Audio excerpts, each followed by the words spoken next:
This unusual weapon called UR-77 in it took its position. Russians use it to destroy cities before the infantry comes in to clean up. But this is not what it's originally made for, and when used in urban areas, it inflicts enormous inhumane destructions. The Russians managed to use it before the Ukrainians noticed the launch of the UR-77 projectile. Look at the extensive destruction it causes. Although the Ukrainians did manage to prevent the attack, they still detected it with a drone and neutralized it with HIMARS. The weapon has been destroyed. The UR-77 is a mine warfare vehicle of Soviet origin.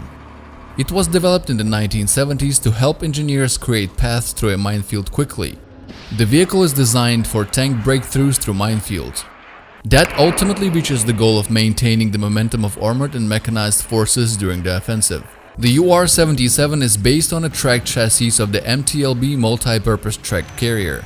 The UR-77 has a roof-mounted launcher for 2 line charges. These are launched by rocket over a minefield and filled with explosives. The demining charge encapsulated within a Capron shell looks like a fire hose that is 300 feet in length and contains explosive material. This charge is carefully folded within a specialized bunker situated in the stern section of the charge delivery machine. Special rockets are used to transport the charge across the enemy minefields during flight. The launch of these rockets is orchestrated from the UR-77 meteorite launcher, controlled by a dedicated panel. Upon reaching the end of the flight path's active segment, a disconnect device separates the rockets.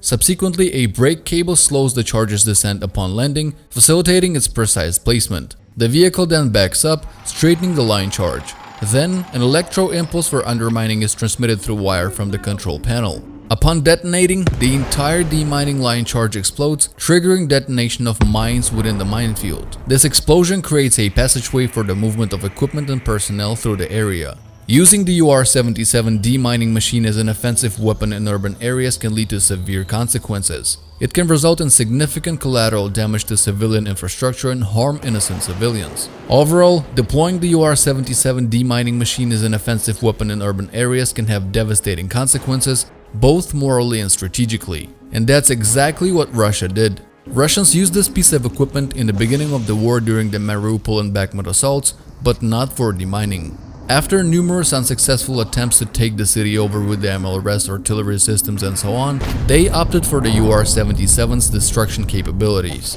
This inhumane tactic of Russian command is shocking. The explosive brings total destruction to everything around with its blast wave, leaving no chance for survival. This tactic has been recognized as inhumane by the United Nations. Luckily, Russia has limited stores of this unit and it can shoot as far as only 10 miles. Ukrainians try to neutralize this weapon before it's deployed and ready to shoot, as you can see in the following video. Russia also has a dedicated demining machine that can barely use defensively, maybe only for riding things over. To demine the fields and continue their advance, the Russians use vehicles like the BMR-3M Vepr mounted on a Russian tank. However, its effectiveness is not as good, as you can see in this video where the Vepr manages to detect and neutralize a couple of mines, but the next one explodes and stops it. The drones and artillery will definitely take care of it.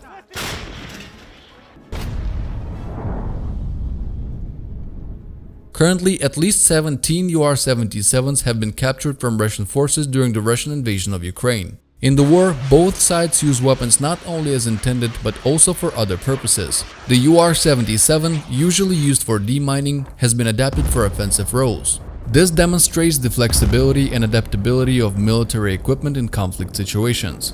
Russian tactics necessitate the clearing of Ukrainian minefields, making the UR-77 a vital asset in a conflict. It is fortunate that the UR-77 needs to get close to the minefields, making it easy to reach and destroy them.